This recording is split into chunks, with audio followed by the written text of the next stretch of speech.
Dave Stevens, David Sterling, I'm Tony Bernanzi. Of course, Loonacy Podcast is brought to you by Roughneck Scarves.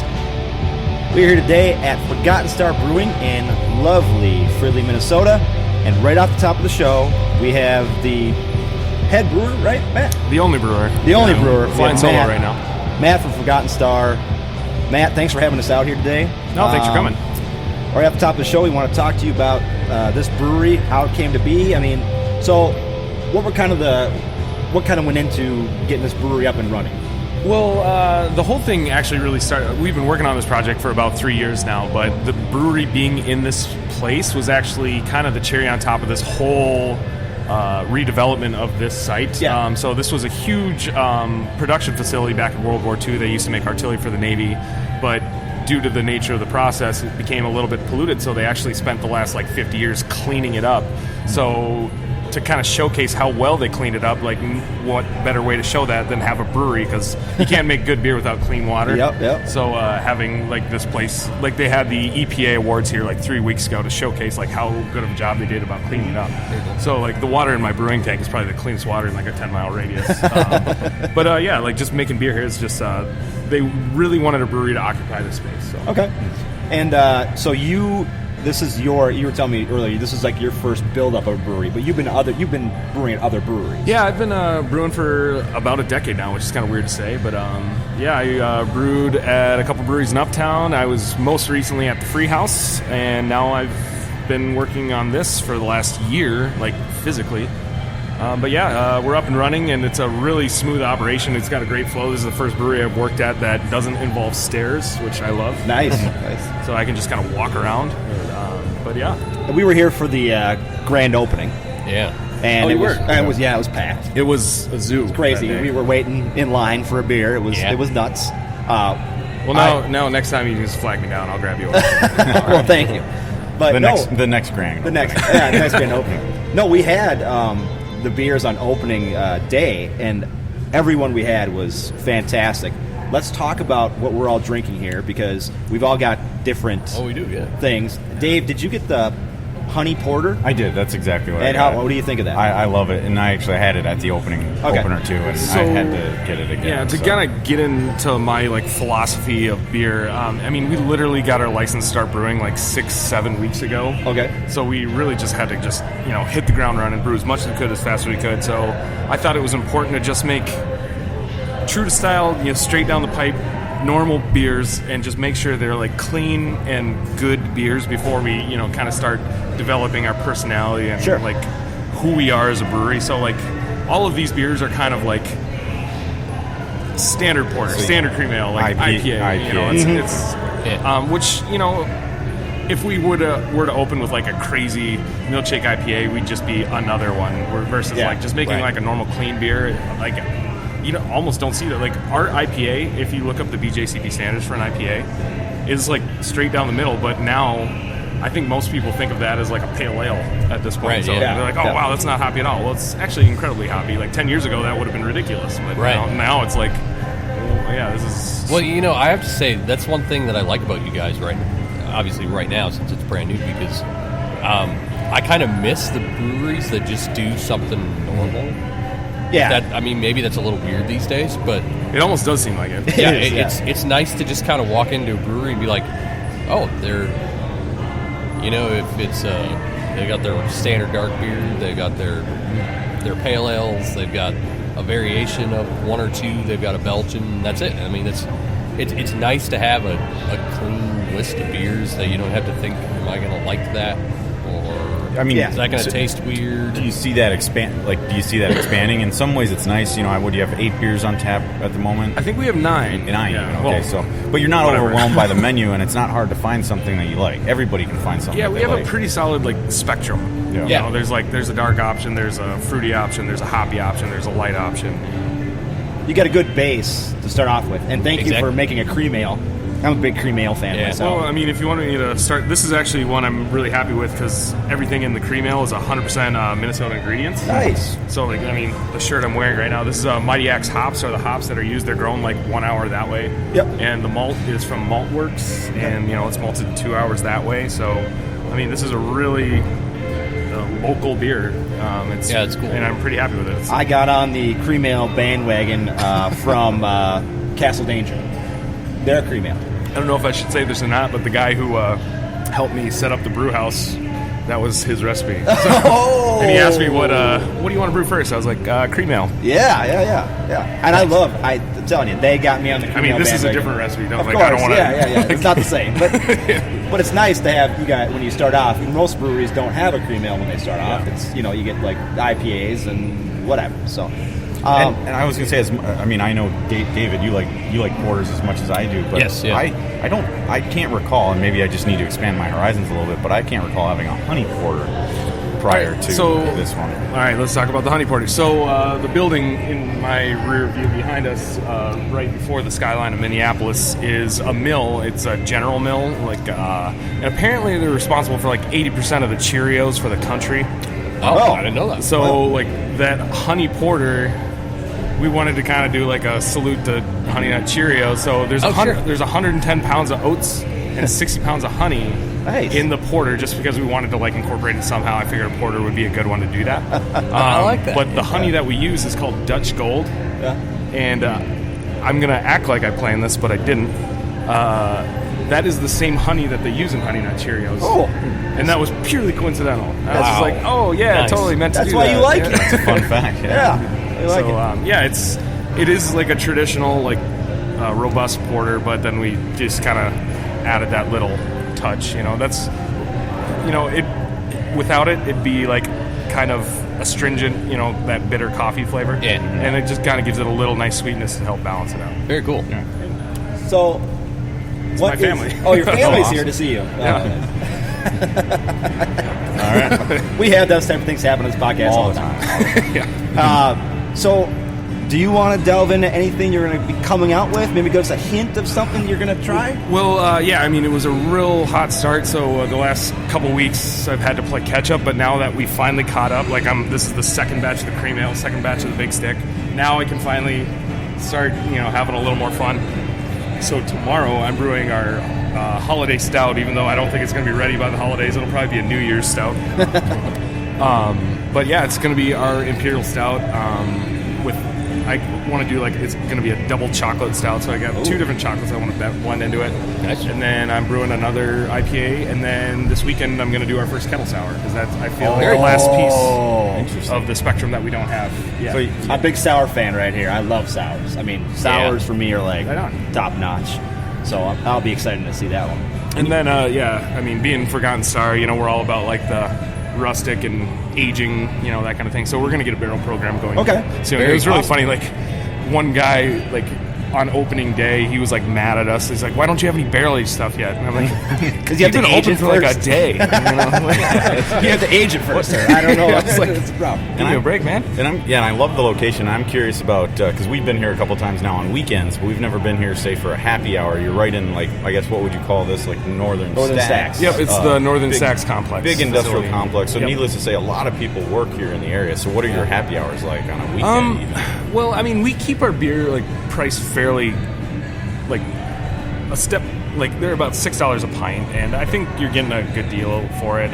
We do want to be the Cheers bar for the people in this complex. There's about 2,000 people just here, but then there's another one right across in the next complex over that's another 2,000 people. So within a half a mile radius, we got 5,000 people.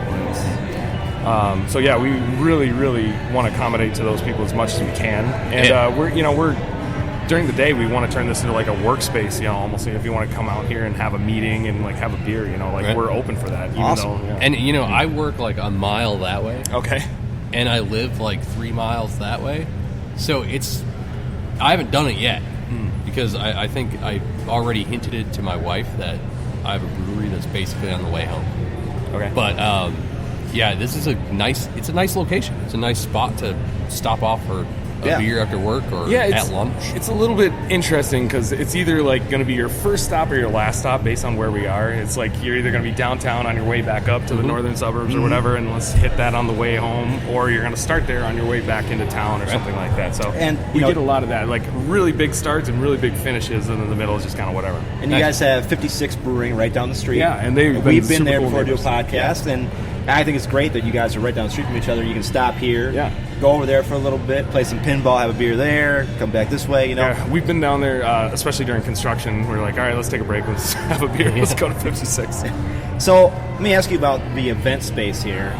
Are you guys planning on doing any live music, anything like that? Or well, so I'm actually glad you brought that up because this event space that we're looking at right here is kind of like the mini event space. So if you look at the space that we're currently occupying, this is about 75% of the building. Okay. Behind that wall where the flag is an additional 25%, a lot like this. Oh, wow. And we actually decided to take that over, and that's going to officially be an event space. Nice. So you will be able to rent that out for conferences, weddings, what have you. Wow, but this is cool. If you just want to have a private gathering, like for a birthday party or a little meeting or something like that.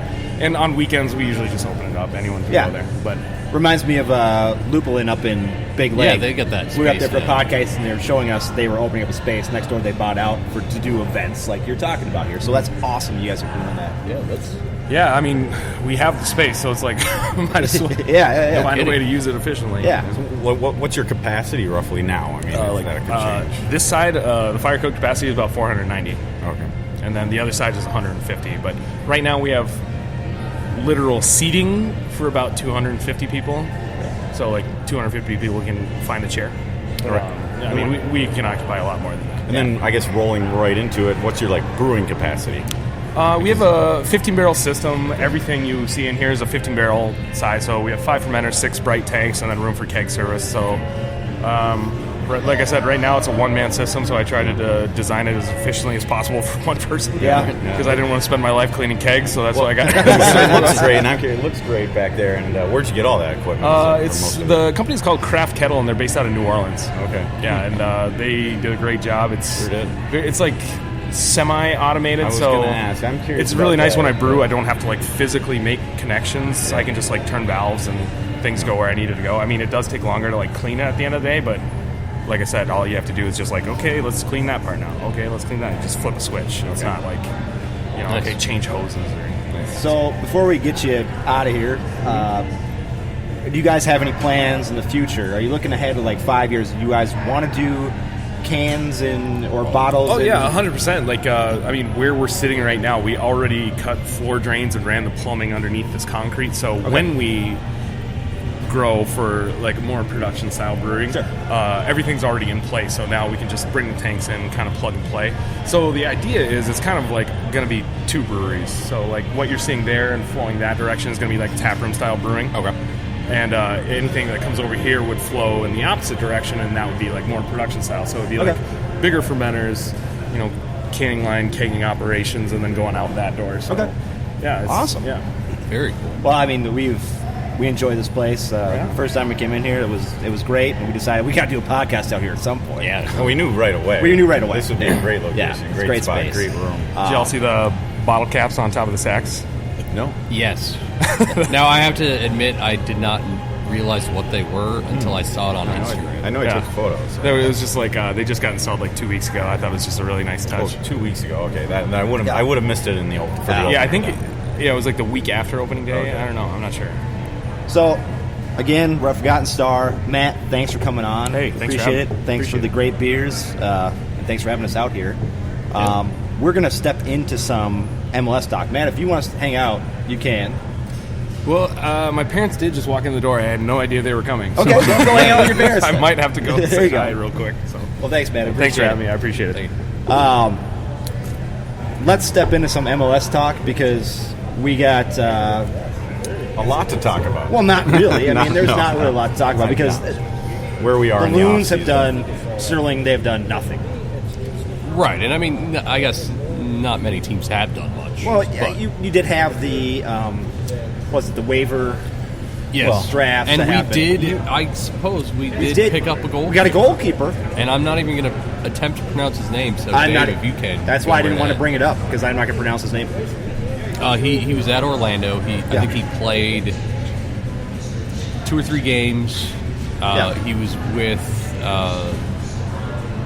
in USL. He was with Louisville. Yeah, something like that. He was in the championship. I can't remember. But I'm guessing this is more of a pickup, just in case type of deal. in case Vito it falls through. Yeah. And then we go with the St. Clair and this guy type of... I think so.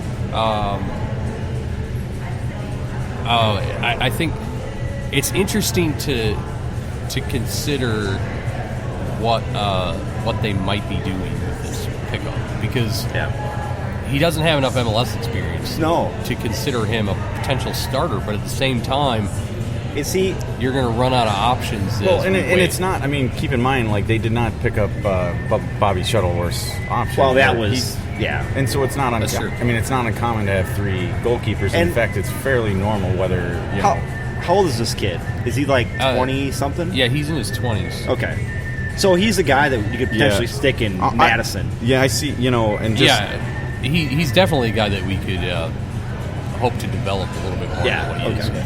Okay, I'm gonna, I might try and butcher it just because we're talking. I'm not even gonna say it, but we're gonna call it. I'm gonna call it Gregory Rantising. Rant. I'll just call him Rant. I'm gonna say that J is a soft J. That's where I kind of went. Ranitsing. That's better. That rolls off. Gregory Ranitsing. Okay. So and like we talked about. Yeah, there hasn't been a whole lot of action. I mean, the transfer window's not open, but there was, Minnesota United acquired him through the waiver draft. Yeah. The re-entry draft also, at least the first stage of the re-entry draft, I want to say the second stage happened as well. It did. Yeah.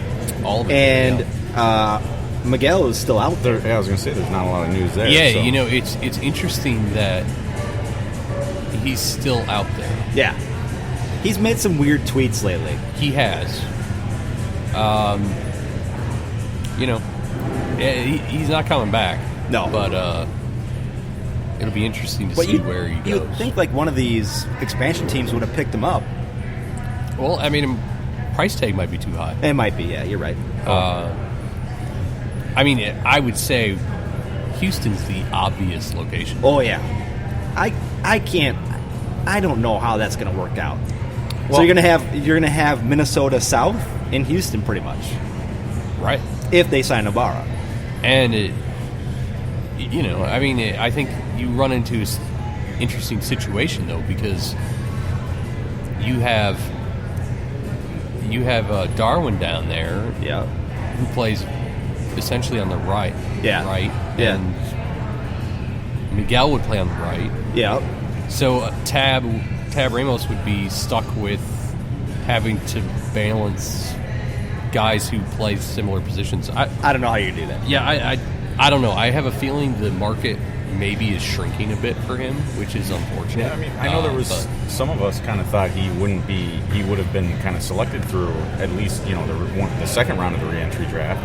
I thought he would have been selected in the draft, but he was available for the expansion draft, wasn't he? Yeah, I thought he would have been selected in the expansion draft. I thought he was.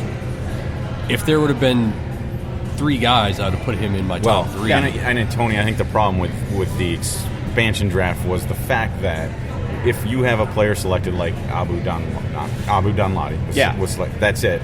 Minnesota, you can only have one player taken from your team. And Danladi's younger. That window closed, so there was more upside there. Yeah. That's what you're looking at. And so, not to say a team wouldn't have wanted him, but because Danladi was selected, that kind of closes the door on Minnesota players. But I think it's interesting that Danladi was the pick.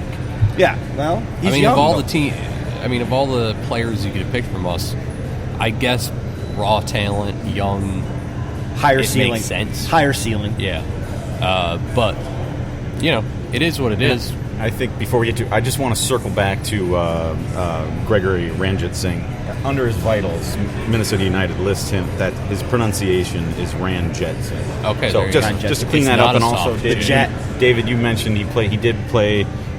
He started out of college. He was signed by Louisville City, the USL, and played there in 2000. He started there in 2015, and then made 81 appearances over that time, and they actually had consecutive USL Cup titles in 17 and 18, and then he was signed in 18 by Orlando City. Yeah, where he made just 2 appearances though. So I think, but it's a third goalkeeper. Yeah. For now, I guess there's a chance. It's always a chance that you can find talent in the USL that deserves to start. Sure. Since we're talking about goalkeepers, let's just bring this up quickly. the Vito situation now, we have a little more... It's escalated. Clarification about what's going to happen. Reports are that he is going to be... They are attempting to sign him as the highest paid goalkeeper in MLS. Yeah. That's... Which, David, you are not a big fan of. I'm not a fan of it at all. Yeah. Because, like we said before, money can be spent other places. Mm-hmm. Yeah, I mean, now we don't know. For instance, Robles left New York Red Bull and headed off to, God, where did he just get signed? I forget now. Did he go to Miami? Yes, Miami. Miami, yeah. And we don't know what he signed for, right? I mean, we don't know what his salary is going to be.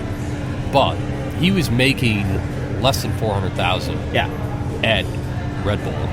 And he was arguably top 3 goalkeepers, I think, in MLS. Top 5 for sure. Now, if there's a player like that out on the market, why don't you go after that player? Because he's got MLS experience. Yeah. He's good. You know he's going to cost way less than the guy that you have. I get the continuity between the sticks type argument, but it's still one of those things where don't spend $1 million a year on a guy when you can get a comparable, potentially better for a half of that. Yeah, and also we talked about this before is the stifling of Dwayne St. Clair's development. If you continue to have Vito in goal, what are you going to do with Dwayne? Right, and the thing is it's much less likely for St. Clair to see minutes when you have $1 million keeper. Yeah, he's going to start every game he possibly can. Like he did last year. And he was. I think he was the only player who started all 34 MLS competitive And if you're spending matches. that money, he should start every game. Right. And that's where you start seeing, well, you've got to send St. Clair out. Yeah, you have because what else? He can't sit there and do nothing. And they don't want him to play all the time in Madison. Right. Because it's just not working out. Yeah. So you have to loan him out somewhere. Yeah, I just think that you've got some interesting issues at hand. You get a $400,000 keeper. Your USL games, you can easily fill St. Clair. Yep. You're playing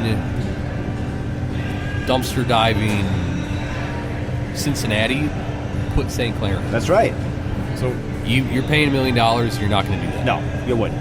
It's not going to happen. Yeah, I mean, we can spec. Is it? I mean, it'll have to be close to $1 million. Well, it's got to be. What was it? Guzan was just under $1 million. So last year he was on a salary of $740,000. So I mean, that number is going to be pushing $1 million. I guess it has to. But now, basically, what they're saying is that offer has essentially been made to Vito. So it's his decision essentially because this is all moot if he decides to stay home in Italy. Because I think certainly he's got Serie A reportedly opportunities. I think reportedly he's going to have those offers, and that would be very attractive to Vito. I'm sure. Why wouldn't it be to play in the top Italian league? So even. I look at it, if I tried to put myself in his shoes, and I had some Siriati say, we'll pay you $900,000 a year, and Minnesota's sitting at like $1 million or $1.1 million a year. Yeah. I'm taking the Italy offer. Of course you are. Because I'm from Italy. Because you're an Italian. And maybe, maybe we'll be, in a month or two, we'll be talking about exactly that. It is, just you got to give Vito a lot of credit for what he did coming over here. Yeah. I'm not sure of the inner workings of, obviously, I think, at least on the outside, it appeared that Vito was very happy to be here. And he at least gave that impression. He's got a great personality. Yeah. Great character guy. He was a fan favorite. Yeah. He really interacted with the fans. His public appearances were great. He really fit into Minnesota quite well. And look what he did for himself as far as that 1 year here with Minnesota. All he did was win Goalkeeper of the Year in MLS, bumped up his stock, and now the doors are open to him. He can make his own decisions. So good for him. But. I think his season kind of puts to rest the argument about the continuity. A lot of people are saying, well, we need to bring him back because there's continuity. Well, guess what? He came in. He's never met any of our players before. Nope. Never been with our coaching staff. He came in and was arguably the best keeper in the league. Yeah. You don't need, and then we were one of the best defenses in the league. Yeah. You don't, continuity in that position, I don't think is necessary. I think you could have, with the defense we had, I think Bobby could have been in there. I think he could have. And Bobby would have been an average or just above average. And what's even better is you don't need a top goalkeeper to win. No. You need the outfield players in front of him. Yeah, are the ones which we have. It's interesting you brought up continuity because, I mean, that was kind of coming in. I mean, before, I admittedly didn't, coming from Reading, I didn't know much, if anything, about Vito before he came here. And but if you had looked into it a little bit, he was known as like a high profile. He'd make those massive saves, yep, right. But inconsistency was one of the knocks on him. Yeah. He was fairly consistent last year. And you look back, I mean, I can, off the top of my head, I could probably think of a handful of games where you could say, I mean, there's more than a handful of games where he was man of the match, or arguably man of the match. But you could look at a few games and say, well, Vito single-handedly won those games with his tremendous saves, his PK saves. Or at least won us point. Yeah. Whether it's a win or a draw. So it's tough, though, yeah. So you're saying, and I don't disagree, I mean, it's the back line that's so important, and it was improved for Minnesota last year. But, he had his moments and won some games. It is, I mean, we'll see what happens. We'll see what plays out. We probably won't know for a couple more weeks, if that. Well, yeah, I mean, we may not know for 3 months. Yeah, exactly. So we just had to bring it up because there's been new speculation coming out. Right. Before we get out of here, go to break, because really there's nothing going on. You have, David, there's one guy we're looking at right now that we've seen reports of. Yeah, and, I failed to bring up his name. He's a striker from Argentina. Which we need. Right. Because we have nobody right now. He's 30 or about to turn 31.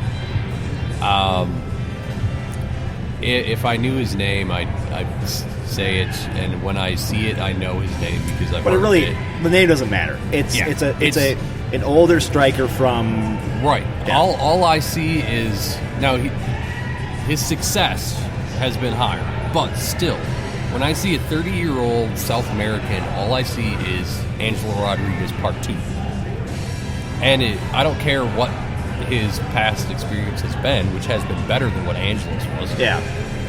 It's still one of those things where I say, no, we gotta stop going after these players. Saying before the podcast, though, do we drop Angelo, bring this guy in to be the backup to Toy, and that's kind of what we're doing, and he's cheaper than Angelo? I say no. I say the biggest issue with Angelo, what so many people were saying the biggest issue with him is he couldn't play with Darwin. Yeah. Darwin's gone. Okay. So now we have to see what happens. Okay. All right. We have to go into it and just see what happens. Excuse me. In my opinion, he doesn't have to start. Angelo doesn't have to, but that's a lot of money sitting on the bench. Yeah. I think I would not be disappointed or upset if Angelo started game one, because I think you need to have that sense of closure. Yeah. To see, is he really as bad as we think he might be? I mean, he had some moments. Right. So it's like we have to have him play in a system that doesn't have a selfish player like Darwin Terrell. Yeah. And we have to see if he can play with the rest of the team. If he can't, the window closes in May. Yeah.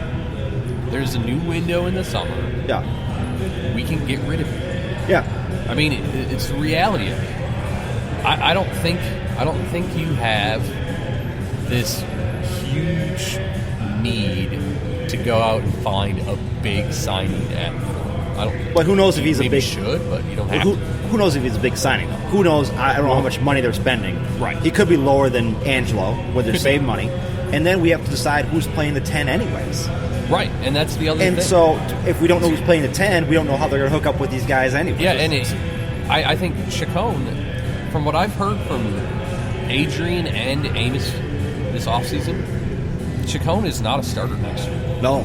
So, they're going to ease him in And it sounds like, we're going to see a lot. Amos McGee in his last interview with The Athletic said that we would see a lot of him next year. Yeah. But he stopped short of saying he's going to start. And I think that was probably the plan.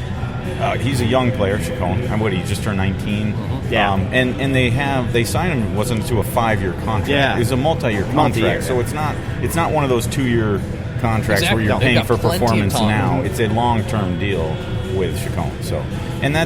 So your striker talk. I mean, that's assuming Angelo isn't here next year because you still have Toy.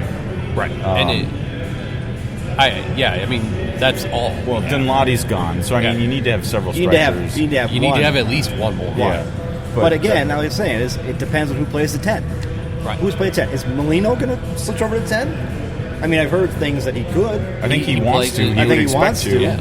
He would expect to be your every game starter there. Does Molino work well with Angelo? We don't know. He works well with Toy. So we don't know. I don't know. So maybe what they're trying to do is they're trying to find a guy who's like Toy, a little bit older, and has the same style, so there's not a difference of styles when you put these two guys out there. Now, of course, you can blow this whole thing up and say, well, let's just change formation and put both Toy, and we talked about this last episode, and put both Toy and Angelo out at the same time. And he's been known to do that. And in which case, you still need a striker. You still need a third striker. Yeah. But now Molino's no longer a 10. No. He's just an attacking midfielder. And you have the ability to get Angelo his hold-up play. Yep. And he's got somebody else to play off of. It's not the 10 that's playing off of it. Yeah. It's another striking player. So I think they have some time to figure this There's out. A lot of speculation. And it's going to be over the next couple months. It's going to be exactly that, speculation and rumors, because the transfer window doesn't open until February 12th. That's in line with what preseason starts. Preseason kickoff for all teams is Saturday, January 18th. Yeah. So we're talking about this earlier. The off air. Training camp starts essentially just after the 1st of January. So it's going to be here in just a matter of weeks. And do they have the super draft date yet? They probably said do. no. I think they said just mid-January. They don't show it on MLS, so they may not have announced the official And date, we're good at the super draft. Well, we weren't. We weren't. This but past year. Past year we were. Yeah. The other thing I want to bring up is just at least we should mention it because it was announced this week. The home opener for Minnesota United is March 15th. Yes. About a month earlier than it was this past year. It's going to be cold. It could be. Oh, it's going to be. Well, like we said in our messages, or I said it could be 10 or it could be 65. Yeah, it could be. And we're talking, it's really, that's not early. I mean, the reason it was April 13th last year against NYCFC was because of I think they could have opened earlier, but they had built that 5-week window in for Allianz construction. And the turf. And the turf. So I don't think they ended up needing it as much as they do this year. So I think going forward, a March 15th opener is going to be very... Oh, yeah, I think it would be. Yeah. So, I mean, that's coincidentally against New York Red Bulls. So we're going to have both New York teams back-to-back years opening up Allianz to start the year. So, and of course, the three of us will be there. It'll be different. It'll be different because you'll be in the Wonderwall. I probably will be in the Wonderwall. And me and Dave will be somewhere else. And I'll have one extra ticket for someone. The rooftop. We might be in the rooftop. Well, that's dangerous. We don't want to be up there. Yeah. And it's a Sunday, so it is a Sunday night. Sunday night. Yeah, it's actually So it's probably not 6 o'clock. 6 o'clock. Might have to be taking that Monday off then. And speaking of short off seasons, the opener, the first game of the season in 2020 is going to be March 1st. March 1st, and that's against Portland Timbers. Yeah. So hopefully we won't have flashbacks to, I think it was the inaugural MLS game for Minnesota United. They opened at Portland. And I think it was 5-1 drubbing. Oh, it was more than that, I think. But I think Christian Ramirez had the lone goal in that game, so that was a bright spot. But it was 5 or 6-1. Yes, 5-1 because Atlanta was 6-1. Okay. The first two games to start the year. Yeah, it was pretty. Bad. So I thought that was interesting. Starting in Portland another time for the second time in 4 years. We look at it, guys, and we go, we got what, 2.5 months until the opener. Right. That's I mean, the off season in MLS goes super fast. It does. Yeah. It's about a month because of the condensed season this year. Yeah. It's actually about a month longer, but it's still short. It's still short. And what's interesting, because of the fact that it's winter, you think it would be slow. Because winter is so slow and agonizing. Yeah. In fact, and I was speaking of condensed season. It's topical because here we are. We're sitting on December 8th. The MLS Cup in 2018 was, if not on the 8th, it was on the 7th or 9th. It was right in that window. So obviously the MLS Cup was now almost a month ago. Yeah. So that's why the off season is actually about a month longer heading in. So. It's crazy. We get MLS starts in March. We get MLB starts in April. Right. And then pretty much it's spring, summertime. I mean, that's what it is, you know? And it's no off season. Yeah. So, I think that's about it for Loonstock. Yeah, I mean, unless we want to mention the rumor that Adrian Heath's going to go to Everton. Well, do you want to take that out of the break? Sure. That's an after the break thing because it's more funny than it is really like exactly because it's not really a rumor though. Yeah. So when we come out of the break, yes, David has an Everton Heath rumor that's been trying to build steam on Twitter. Right. Yeah. And created by really no one. And I got a couple of funny stories to talk about. We're going to talk about the Peloton ad that's caused a really big craziness on Twitter and social media. Which probably won't be very funny. It's not funny, but it's kind of the society we live in now. Yes. You know, social media. So we'll be back from Forgotten Star in just a bit.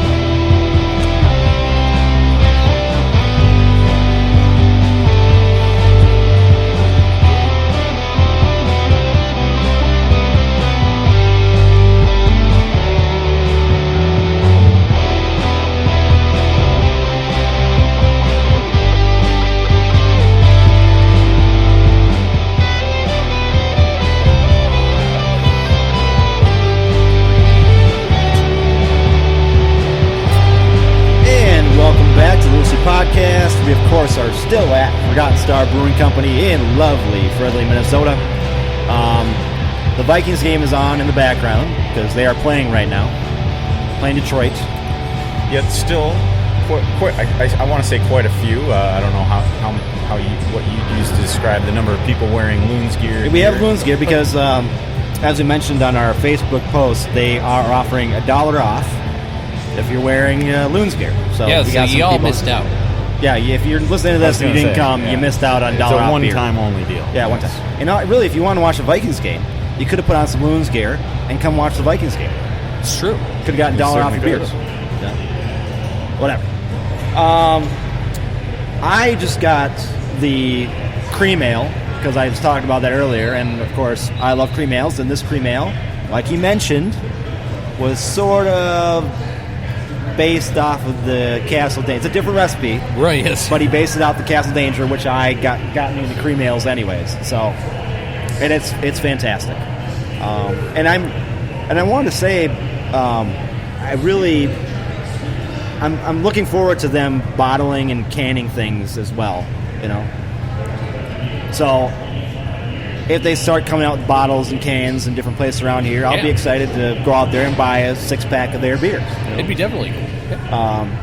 But, you know, talking about breweries just a little bit more, we're in this point now where a lot of breweries, they start up and they have dreams of becoming kind of canners and bottlers. Right. But realistically, they're not going to grow out of the metro area. Well, right, because they're small enough. You're never going to get another Surly or a Summit or places like that who have kind of expanded, you know, whatever. Yeah. If they can find their niche in a small spot and make their money brewing good beer, that's all you can really dream about right now. And not everybody we've talked to in breweries have said that. I mean, wasn't it was it Big Leg? Lupulin. Didn't they kind of... no, they actually have canneries. But they have canneries. Yeah, so that must not have been the one. But I know there's been a few that have said, no, this is what we want to do. We just want to brew the beer. I think... I'm trying to think. I feel like the people at Torg might have said that. Torg said that, yeah. Torg was like a very... How would I put it? Kind of like Blue Wolf, too. Yeah. They're smaller, they're more about the community than they are about expanding past the community. Exactly. They want to be a community brewery. That's the key word, community. And that's and that's totally cool. I mean, they both make really good beers. Right. We love Torg and we love Blue Wolf. I mean, they're great brewers. So. Yeah, and I think there's something to be said about a brewery that wants to have a small footprint and wants to have a small clientele that they understand their limits. They understand the limits of the market, and they just want to do what they do because they like doing it. Under pressure as well.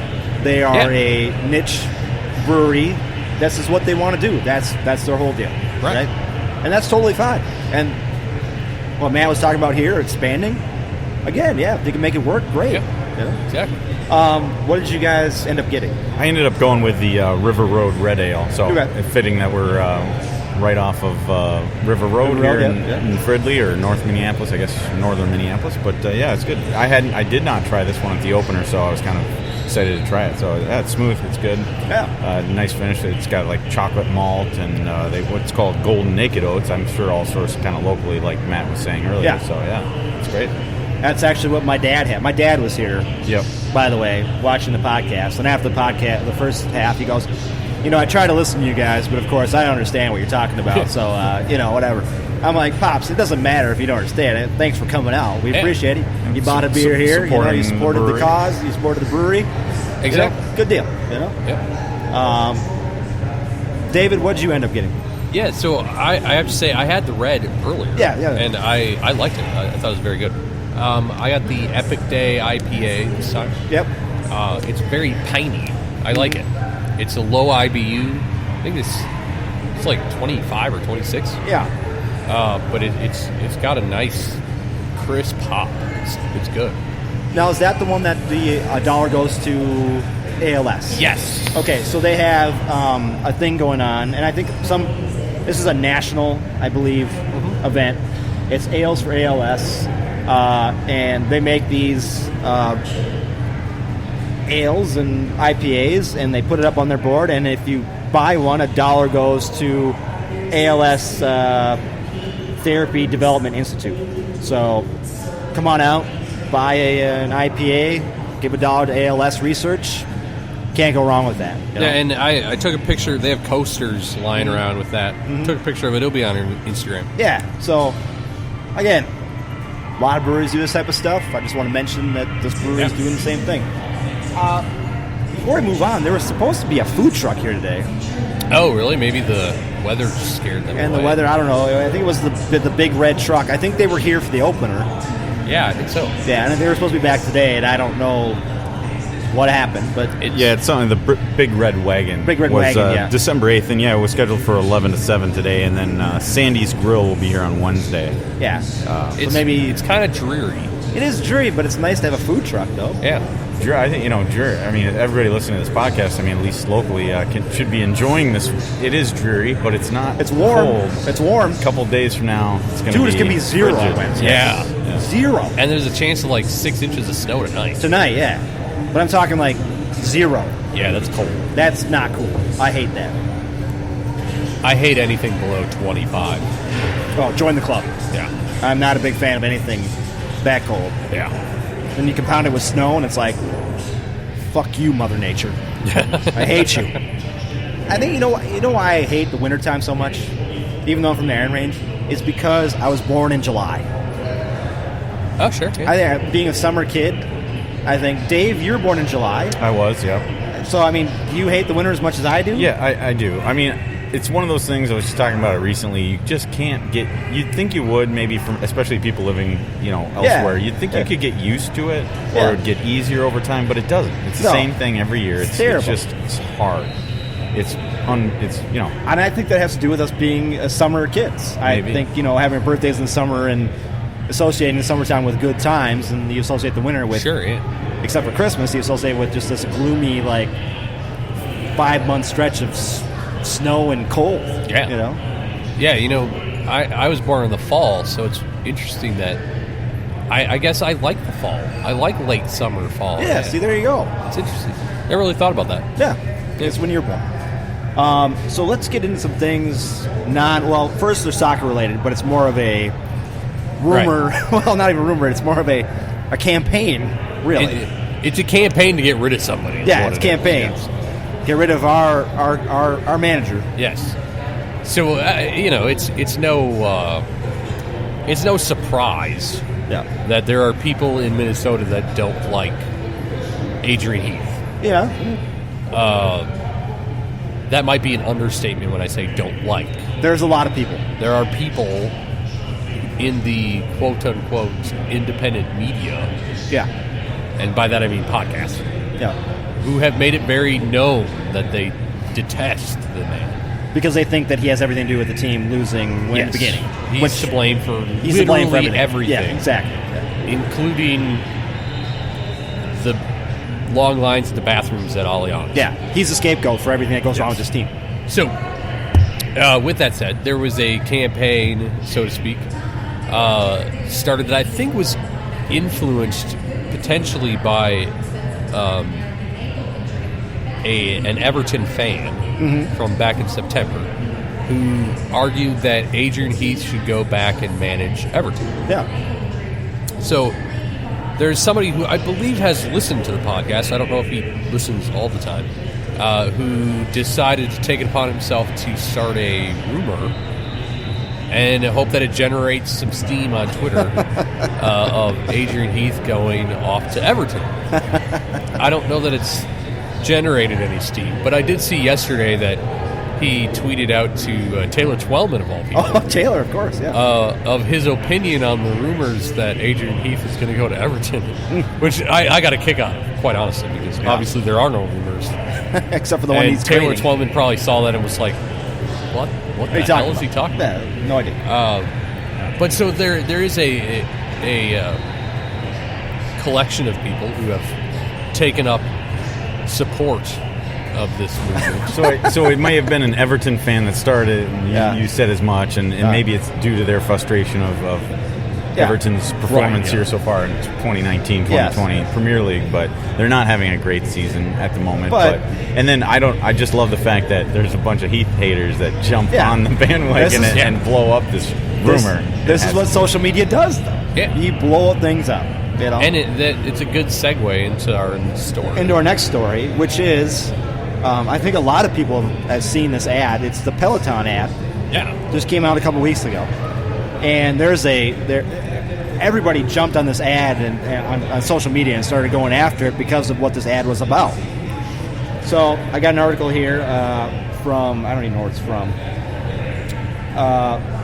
Last month they decided to come out with a 30-second holiday video. In the video is titled "The Gift That Gives Back." A man gives his wife one of the company's stationary bikes, which runs for about $2,200.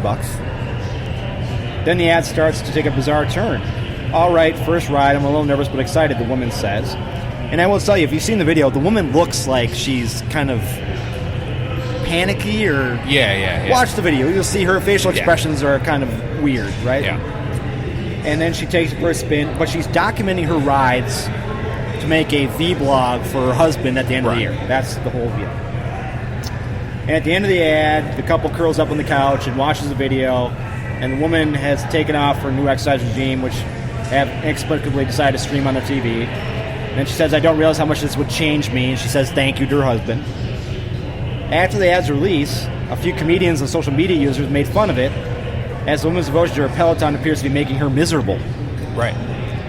This past week, the ad went viral, eliciting a deluge of mockery and criticism. Some people condemned the ad as sexist, suggesting the video implied that the husband wanted his wife to lose weight. Now, realize in this video, the wife already looks fantastic. Right. She can't. I think, Dave, you said she can't be more than 125 pounds. Yeah. She looks great, right? Others compared it to his dystopian Netflix show Black Mirror. Have you guys seen Black Mirror? Yeah. Again, I could see that resemblance. Quite a few expressed sympathy for the woman, who came to be known as Peloton Wife. It's clear this woman doesn't need a Peloton. She needs a good therapist and a divorce lawyer.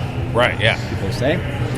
So the idea, and I'm not saying it is, but the idea being that the husband is forcing her to ride a bike for a year. And speaking of the backlash, absolutely 100% chance that the husband in the Peloton ad is abusive. So now we're going. Now we're just jumping the gun here.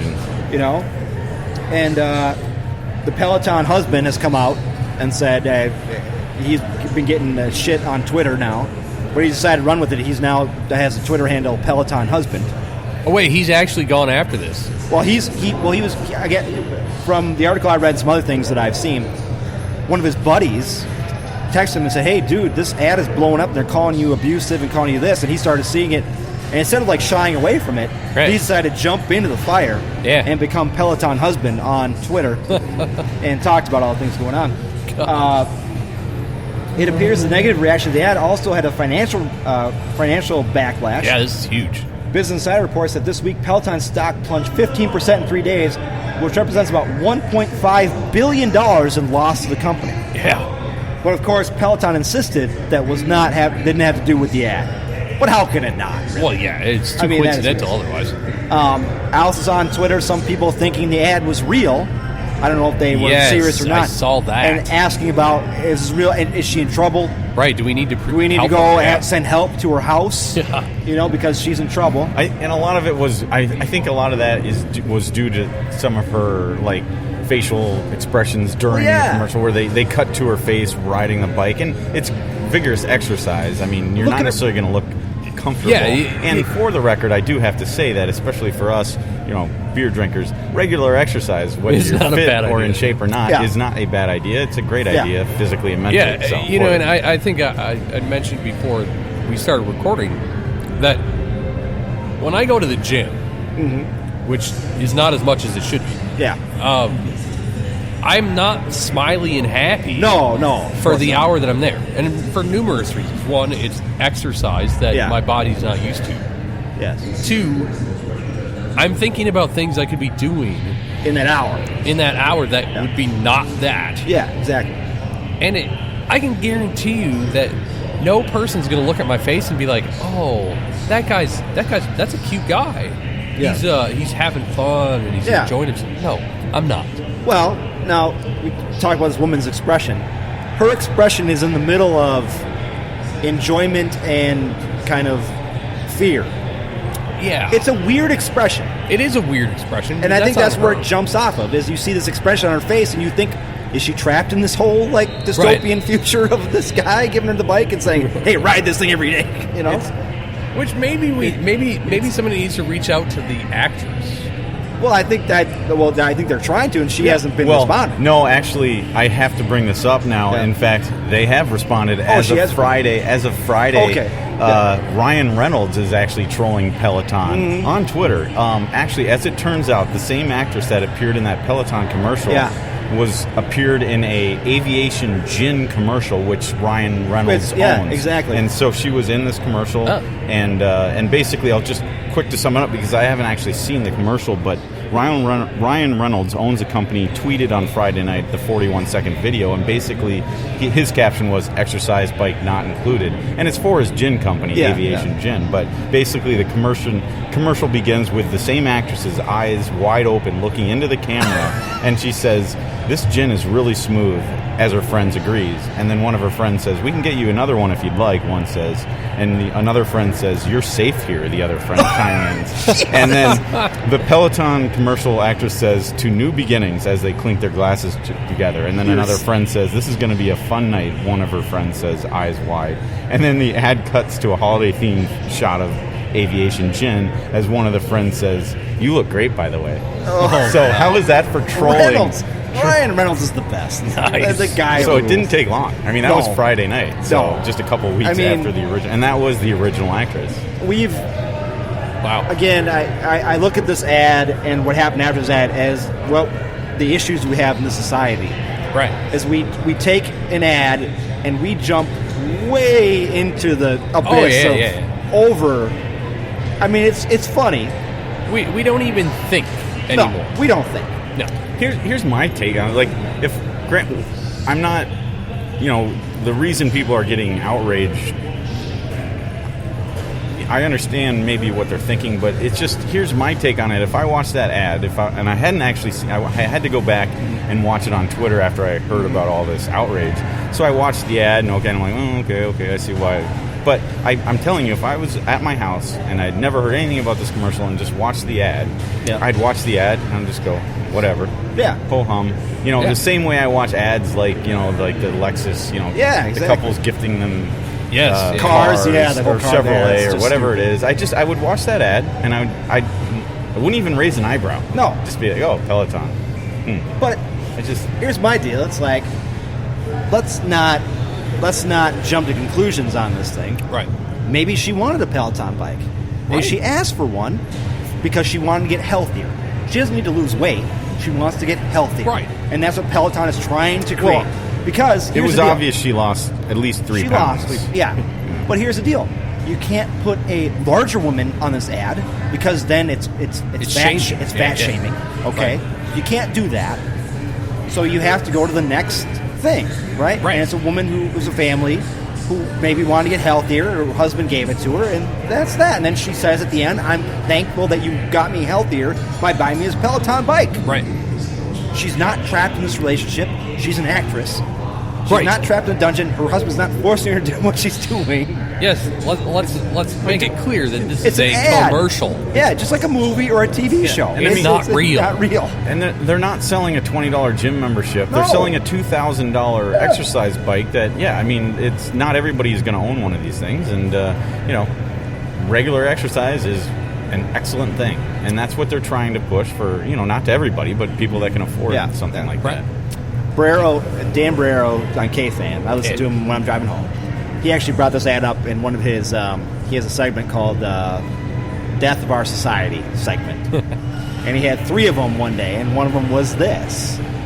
And I was like, "Well, I got to talk about this on the podcast because what Barrero was saying is everything that I was thinking." I'm like, people just get outraged by the stupidest shit now. Yeah. I mean, let's just gloss over it. It's an ad. Let's just move on from that ad. Let's get concerned about our government or things that are happening in the real world. Right, yeah.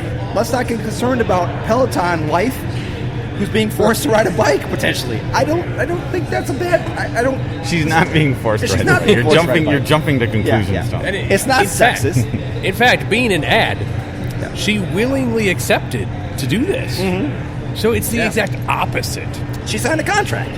Yes, and she got paid. And she probably can get paid more because now she's probably out there. Exactly. And I'm thinking that's why Peloton husband created his Twitter account because he wants to get more involved. Yeah, he was probably like, "Come on, let's do some more ads where I look like an asshole." Yeah, exactly. And now he's typecasted. So that was that. Again, this is where we live. Yes, society we live in. I feel bad for our children at some point. I really do. Let's move on from Peloton. Let's move on to actually some crazy news. Yeah, all right. Let's not stupid news, as I like to call it. The headline is a Kansas man was caught driving a stolen SUV on the way to bail out his brother, who was arrested in a stolen SUV. Okay? So he was arrested. The first sibling was caught early Friday, was 26-year-old Eric Dean McCracken. He was arrested for driving a Chevy Trailblazer with a suspended license, and then they later learned that the SUV had been reported stolen. Okay. Hours later, his younger brother, 32-year-old Keith Ray McCracken, was arrested after leading deputies on a short chase in a stolen Chevy Silverado. Nice. It was believed the younger McCracken was en route to Jackson County Jail to post bail for his older brother in a stolen vehicle. So we have 2 brothers. This is in Kansas.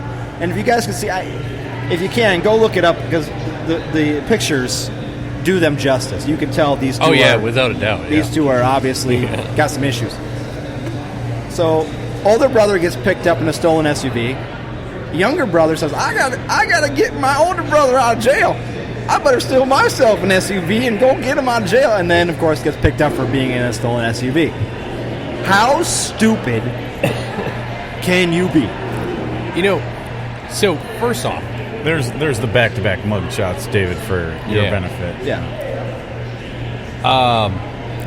First off, did he steal the SUV to go get his brother? That's what they're saying. Or was it already stolen and he just used it? No, they're saying it was a stolen SUV. It might have been stolen. He might have had it at his house. I think it adds complexity to the story. If he was like, I got to get my brother. Yeah. I'm going to go out and find a vehicle to get my brother. It's an unfortunate coincidence. Obviously, these guys have problems. It's an unfortunate coincidence. Yes, it is. No, it's not. They like stealing cars. I'm going to go out on a limb and think meth is involved. Oh, probably. Yeah.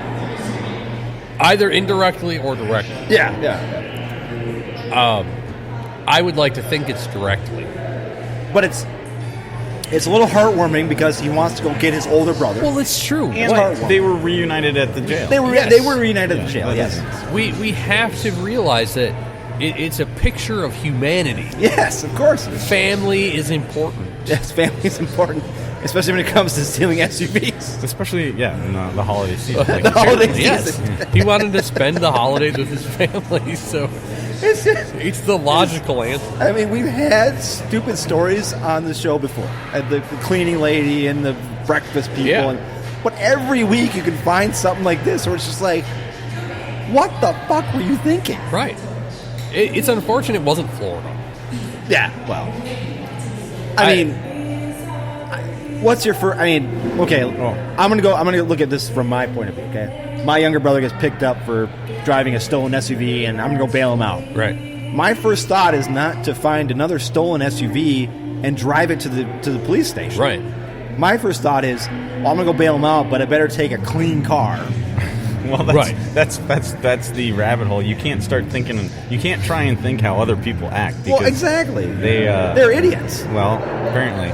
So it's hard to even, you can't really even begin to imagine what they were thinking because they weren't thinking anything like the way you would think about the situation. No, of course not. I think another thing is what town in Kansas was this? Do we know? Looks like it was, let's see. Topeka. Topeka. Okay, so they have Uber. I'm sure they do. I mean, I can't imagine Topeka doesn't have Uber. Well, so you didn't even have to steal a vehicle. No. So, again, it goes back to your point. Clean vehicle, okay, I don't have one. Yeah. Which is a problem. Yeah. I know. I think the lesson, good point, David. I think the lesson for our listeners is don't steal vehicles. Well, that's a good lesson to have. Especially in this day and age. I mean, the second brother was caught because of most newer vehicles. I think he stole GPS. There was a GPS. It was GPS. So, I mean, I think that's... I don't think you should steal vehicles. Which makes me believe, because that GPS makes me believe he stole that vehicle to get to his brother. He didn't have it because they would have gotten him before. But now maybe the lesson is check that. Sorry to interrupt, but don't steal newer vehicles. Only steal older vehicles. I'm not saying you should steal. Or be able to somehow deactivate the GPS. Yeah, be smart enough to deactivate it. Yes. Go on. And it really isn't tough if you want. I don't want to. Well, we probably should be giving lessons. If you're going to say if you have your eye on a nice Chevrolet SUV, just all you have to do is go online, get the owner's manual, and just look at the fuse box section. Well, and then before you drive off, just pull the fuse for the GPS device. That's just way to go. It's really easy. It's usually under like the passenger leg compartment. You can just open the box up, or it could be under the hood. Under the hood. Yeah. Am I going to be talking about a crazy story in a couple months where this guy goes, "Well, I was listening to the Loonacy podcast, and this guy Dave told me how to go on Google." Or it's going to be, or don't. Unfortunately, it's just Tony and David today because Dave has been arrested for knowingly offering information on how to steal a vehicle. I'm just saying. Though. But the other thing, too, is you talk about Uber. What's to say this guy didn't call an Uber and then steal the Uber? I mean, he might have thought that. Something tells me he probably would have thought it. He probably would have stolen it. In all seriousness, I'm not serious, for the record. Yeah. I think the hardest part about stealing a car is not disabling the GPS device. That's easy. Yeah. But it's actually, nowadays, it would be like starting the car. Oh, yeah. It's not as simple as taking a couple wires and not anymore. Hot starting a car or whatever you want to call it. It's a little more complicated in the newer vehicles. I don't know how to do that, so I can't give lessons on that. Are you sure? I don't think you can hotwire anymore, can you? I don't think you literally can't hotwire a car. Yeah, they're too computerized. The newer cars, but it's not like back in the day where you could just There's ways, though. Which I'd like to learn that, quite honestly. To hotwire a car? Yeah, I think it'd be interesting. I think the high-end Grand Theft Auto artists, or whatever you want to call them, that's probably the wrong word. They're not artists, but criminals. They may think they're artists. They have, like, keys special keys like that they use. Gone in 60 Seconds, the Nicolas Cage. Yes, that's a good movie. It's a good movie. It is. And they get the keys to the Mercedeses. They get them through the dealership because they're great. But now, hear me out. You never know when you may be in Russia. Yeah. And you need to flee, and the only thing that's around is a 1982 Yugo. Well, potentially, yeah. And you can either run and get shot, or you can hotwire that Yugo. I think with a Yugo, though, I think you're better off just pushing the thing, because even driving it, you're not going to go faster than pushing it. True, and you might not fit in it. You might not fit in it. I mean, like, I don't think Dave would fit in a Yugo. I don't think he would either. Yeah. You think you could fit in a Yugo? Uncomfortably. Okay. I don't know if I could drive one, though. I'd be too... I'd like to think we should find someone with a Yugo in Minnesota and see I've David never tried. I've been in small cars. I haven't seen a Yugo in at least... A friend of my dad's had a Yugo. But I bet that was 2 decades now. Yeah, it's been a while. It's been gone for a while. So again, this is another story of our society, the world we live in now. Right. Because we can see all these stories. I'm sure this stuff happened before. Like I've said, sure. We just never knew about it because we didn't have social media. Right. Or the internet. So, before we get out of here, though, we have not mentioned somebody once during this podcast. Oh, right. And we always have to mention him at least once during the podcast. Should we actually mention him, or should we just allude to him? Well, we can allude to him. I mean, he did. Did you guys see his Facebook posts from last night? Yeah, the elf. Yeah, I had that same costume. Why? It's a jumper. It's a sleeping oneie. My wife bought it for me like 2 years ago. Onesie, yeah. Bought it for me 2 years ago. Doesn't have footies though. But it's the same costume. His quote for the elf lovers out there was, "Party time in SSP, you stink. You smell like beef and cheese. You don't smell like Santa." There you go. See? Which, if anyone's seen that movie, I watched it about a week ago just for fun. Yeah. So we had to mention him because we have to. I'm not going to say his name. Yeah, let's not give him that. We don't have to say his name. We're not giving him that, but we'll mention him, and then he will. When you drop the podcast in a day or two, we will get a text message. And when you watch Elf, you should be doing it in a full blown elf costume. You should be, yeah. And that's good. what mine looks like. Yeah, I've got the same one at home. Even with the Christmas lights. And no, I don't have the Christmas lights. Yeah, I mean, wait, you have the furry collar too? I don't have the furry collar. Okay, it's a little bit different. I have to think his better half bought that for him. Oh, I'm pretty sure she did. Yeah. I mean, I don't see him buying it by himself. No. Yeah. No. But I mean, you never know. Maybe that's all you have to do in self-safe ball. He is who he is. Yeah. So, we're not going to mention his name. No. Because I'm so tempted to mention his name. No, we're not going to. Okay. Because we're gonna make it seem like we know who he is, but we're not going to mention it because we'll get text messages. Right. In a couple days. Yep. And he'll say, well, you brought me up, but you didn't say my name. And we have to give him something to... Yeah, we'll give him... stew over. Yeah, we'll just give him a little carrot.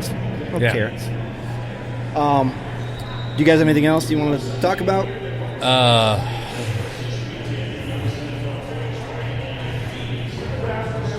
That's a long, dead silence. I guess. No, I think we're good. I think we're probably good. The next podcast may be up in the air a little bit. Well, we're kind of up in the air because next podcast is around the holiday season. It is. Right. And so that's going to get David, crazy. you are leaving town. Right. So I won't be around for that weekend. Yeah. So and you said your calendar's a little funky that week. Everything is funky that week. Yeah. So we might be doing it in 3 weeks. Yeah. Might be between Christmas and the first of the year. It might be, we'll figure something out. Right. But hopefully the Loons do something in the next 3 weeks. And we can talk about more than just like Peloton and criminals in Kansas. So we'll see what happens.